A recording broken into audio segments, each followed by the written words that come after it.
नमस्कार। आज प्रभात मंत्र की टीम पलामू जिला के सतबरा प्रखंड के पोंची गांव में आई हुई है।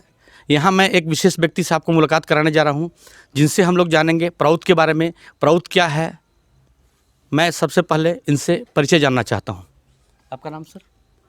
मैं मनोज कुमार प्लॉटिस्ट हूँ, एक सामाजिक कार्यकर्ता और ग्राम पोंची का रहने वाला हूँ। शिक्षक भी हूँ, टीचिंग का काम करता हूँ। सर, ये प्रौत क्या है? देखिए, प्रौत को प्रगतिशील उपयोग तत्व कहते हैं, अंग्रेजी में प्रोग्रेसिव यूटिलाइजेशन थ्योरी। यह प्रौत जो है से एक आर्थिक, सामाजिक, सांस्कृतिक, राजनीतिक दर्शन है। इसके प्रणेता हैं श्री प्रभात रंजन सरकार। प्रभात रंजन सरकार का दार्शनिक नाम प्रभात रंजन सरकार है और इनका जो आध्यात्मिक नाम श्री आनंद मूर्ति जी हैं। ये आनंद मार्ग प्रचारक संघ के संस्थापक और प्रौत का प्रणेता भी हैं। तो यह प्रौत जो है सो गॉड सेंटर्ड फिलॉसफी है।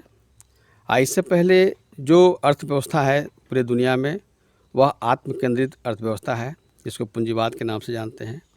अब पूंजीवाद के रिएक्शन में बीच में जो एक अर्थव्यवस्था आया, साम्यवाद आया, जिसको कार्ल मार्क्स ने प्रतिपादित किया था।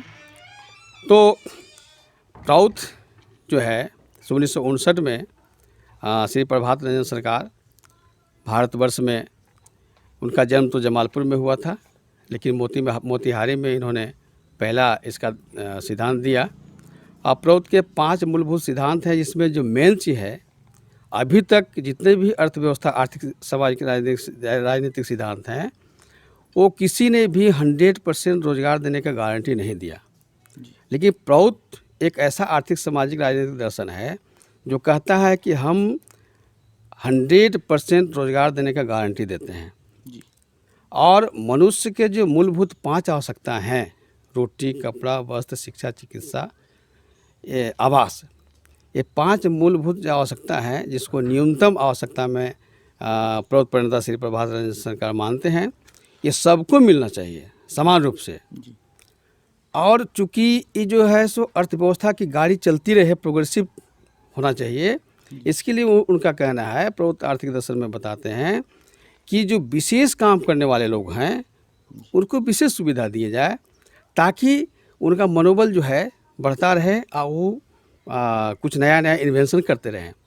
साम्यवाद में यही कमी थी कि साम्यवाद कहता है कि हम सबको समान देंगे, चाहे इंजीनियर हो, चाहे डॉक्टर हो, चाहे लेबर हो, मजदूर हो, किसान हो, सबको।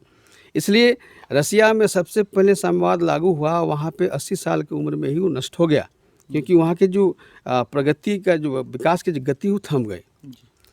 तो मेन बात यह है कि अभी जो आप देख रहे हैं पूरे दुनिया में आर्थिक स्थिति में गरीबी अमीरी का बहुत ज़्यादा अंतर है, विषमता, आर्थिक विषमता, जिसके चलते अभी जो किसान आंदोलन अभी जो एकदम विकराल रूप धारण किए हुए, किसानों की स्थिति बहुत ख़राब है।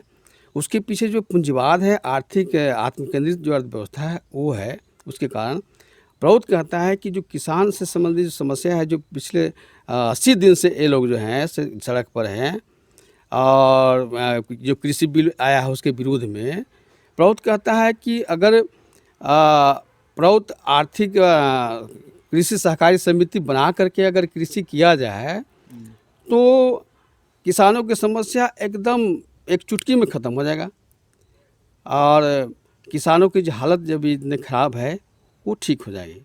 तो कहने का सर, मैंने सुना है कि प्रौत के कुछ मूलभूत सिद्धांत भी हैं, क्या क्या हैं, थोड़ा बताएं संक्षेप में। देखिए, कोई भी आर्थिक, सामाजिक, राजनीतिक, सांस्कृतिक दर्शन होता है, कोई भी दर्शन होता है, तो उसके कुछ मूलभूत सिद्धांत होते हैं, उसके आधार पर वो दर्शन काम करता है। तो प्रौत का जो 5 मूलभूत सिद्धांत है, जिसके आधार पे प्रौत जो है सो कहता है कि हम दुनिया के जो आर्थिक, सामाजिक विषमता है उसको हम बदल लेंगे। वह पहला है कि समाज आदेश से बिना धन संचय अकर्तव्य। पहला जो सिद्धांत है वो कहता है कि ये जो भौतिक संपदा है वो सीमित मात्रा में है जी। इसलिए अगर कोई व्यक्ति बहुत ज़्यादा संपत्ति जमा कर लेता है तो बाकी लोगों को दिक्कत होती है। इसलिए पहला सिद्धांत में कहता है कि समाज के बिना स्पष्ट आदेश के कोई भी व्यक्ति आवश्यकता से अधिक संपत्ति जमा नहीं कर सकता है। तो पूंजीवाद यही खत्म हो गया। और दूसरा जो है कि जो भी स्थूल सूक्ष्म कारण जगत में जो भी संपदा है उसको जीव के कल्याण के लिए उपयोग करना है, सबके कल्याण के लिए उपयोग करना है, किसी व्यक्ति विशेष के कल्याण के लिए उपयोग नहीं करना है। अभी के जो वर्तमान जो पूंजीवादी अर्थव्यवस्था है उसमें व्यक्ति कल्याण पर विशेष ध्यान दिया गया है, समाज कल्याण पे नहीं ध्यान दिया गया है, इसलिए समाज की स्थिति बहुत ख़राब होती जा रही है। और तीसरा जो है वह है कि जो भी शारीरिक मानसिक आध्यात्मिक जो संभावनाएं हैं, जो क्षमता है, उसका अधिकतम उपयोग किया जाएगा। जैसे अभी क्या है कि जो लोग बूढ़े हो जाते हैं, रिटायर्ड हो जाते हैं, लोग समझते हैं, समाज वाले समझते हैं या सरकार भी समझता है कि उसका उपयोग नहीं है, लेकिन प्रौद्ध कहता है कि नहीं, जब तक मनुष्य जिंदा है तब तक उसके अंदर कुछ न कुछ क्षमता है, उसका उपयोग किया जाएगा, अधिकतम उपयोग किया जाएगा। प्रौद्ध प्रणेता श्री प्रभात सरकार कहते हैं कि मनुष्य के जितना मानसिक आध्यात्मिक क्षमता है उसका 10% भी अभी तक उपयोग नहीं किया गया है। अगर उसको उचित माहौल दिया जाए और 100% उपयोग किया जाए तो अभी मानव सभ्यता जो है, मानव समाज बहुत आगे निकल सकता है। तो ऐसा माहौल क्रिएट करेगा प्रौद्ध ये कि बच्चा से लेकर के बूढ़ा से लेकर के जवान तक सबको जो है अपनी जो क्षमता है उसका अधिकतम उपयोग करने का मौका मिल जाए। और चौथा है जो व्यष्टि और समाज दोनों में जो क्षमता है उस क्षमता का ऐसा उपयोग किया जाएगा ताकि संतुलन बना हुआ रखे और संतुलन बना हुआ न रहे। जैसे अभी क्या है कि जो बुद्धिजीवी लोग हैं उसको पूंजीपति लोग पैसा दे करके खरीद करके और उसका अधिकतम उपयोग करके नया नया इन्वेंशन कर रहे हैं। और जो बाकी शूद्र कैटेगरी के लोग जो कमज़ोर लोग हैं उनके में क्षमता जो है उसका उपयोग नहीं किया जाए, इसलिए असंतुलन बना हुआ है। बहुत कहता है कि नहीं, सबकी क्षमता को हम ऐसा उपयोग करेंगे ताकि जो विषमता है वो दूर हो जाए। और एक जो लास्ट है वो जो प्रोग्रेसिव नेचर का है, इसलिए प्रोग्रेसिव यूटिलाइजेशन थ्योरी इसको कहा गया है, वो है कि देश काल पात्र के अनुसार जो भी भौतिक मानसिक आध्यात्मिक क्षमताएं हैं उसका उपयोग करने का तरीका जो है सो बदलेगा। जैसे मान लीजिए कि आज जो है सो लोग जो है सो साइकिल से चल रहे हैं, आने वाले समय में अगर आर्थिक स्थिति अच्छी हो जाएगी तो उनको मोटरसाइकिल से चलेंगे, मोटरसाइकिल से चल रहे हैं, एरोप्लेन से भी चल सकते हैं। तो कहने का मतलब है कि समय के अनुसार जो उपयोग करने का तरीका जो है सो बदलता जाएगा। तो ये 5 मूलभूत सिद्धांत है प्रौद्ध का, जिसके आधार पे और एक चीज़ और है, ये जो है प्रौद्ध गॉड सेंटर्ड फिलोसफी है, ये आध्यात्मिक दर्शन है, अध्यात्म पर आधारित है।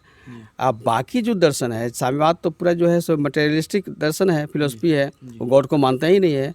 अब पूंजीवाद जो है वो आत्म केंद्रित दर्शन है, वो भगवान को मानता है लेकिन वो व्यक्ति की जो क्षमता है, शक्ति, उसको भगवान की शक्ति से भी सर्वोपरि मानता है। वो ये नहीं कहता है, वो कहता है कि सबको अधिकार तो है लेकिन जिसमें जितना क्षमता है वो अपना उपयोग करके अपना उसका ये कर सकता है। तो इसके मतलब जिसकी लाठी उसकी भैंस, प्रौद्ध कहता है कि जिसकी लाठी उसकी भैंस नहीं चलेगा। तो ये मूलभूत सिद्धांत है, इसी पर आधारित प्रौद्ध है। और तो कहने के लिए बहुत सारा कुछ है, इतना कम समय में पॉसिबल नहीं है। अभी आपने प्रौद्ध के बारे में सर से बहुत संक्षेप में जाना, प्रौद्ध के मूलभूत सिद्धांत। प्रौद्ध एक बहुत बड़ा चीज़ है, बहुत बड़ा समुंदर है, इसमें बहुत थोड़ी जानकारी हमने सर से प्राप्त किया और सर से इस बारे में जानकारी हमने ली और इसी तरह का बहुत सारा जानकारी हम लोग सर से लेते रहेंगे। और अभी तो संक्षेप में सर का इंटरव्यू किया गया है, बाद में और भी सर से हम बात करेंगे। इसी तरह के खबर जानने के लिए और प्रौद्ध के बारे में जानकारी लेने के लिए बने रहें। कैमरामैन सूरज के साथ मैं अखिलेश कुमार। Audio Jungle.